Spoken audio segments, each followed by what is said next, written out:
சிவராத்திரி அப்படின்னாலே ராத்திரி முழுக்க கண் முழிக்கக்கூடிய ஒரு விரத நாள் எல்லாருக்கும் தெரியும். எங்களால அப்படி முடியாது, வயசாயிடுச்சு, நாங்க வேலைக்கு போறோம், அடுத்த நாள் காலையில எங்களால தூங்காமல்லாம் இருக்க முடியாது. அப்ப ஏதாவது ஒரு குறிப்பிட்ட முக்கியமான நேரம் இருக்கா சிவராத்திரி அப்படின்னா, இது இயலாதவர்களுக்கு நான் சொல்றேன். முடிஞ்சவங்க இரவு முழுக்க கண் விழிங்க. முடியாதவர்கள் இரவு 3ஆம் காலம் அம்பாள் சிவபெருமானை பூஜித்த காலம் இந்த 3ஆம் காலம் தான்.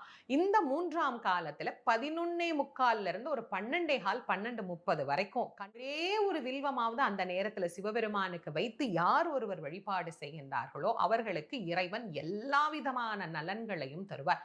பொதுவா சிவராத்திரி விரதம் எப்படி இருக்கணும் அப்படின்னா, நம் மனதிலே இருக்கக்கூடிய ஆணவத்தை எல்லாம் அகற்றி இந்த விரதத்தை இருக்கணும். நான் செய்கின்றேன். இப்போ எல்லாத்தையும் காட்டிலும் பக்தியில கூட இந்த நான் அப்படிங்கிற எண்ணம் புகுந்துருச்சு.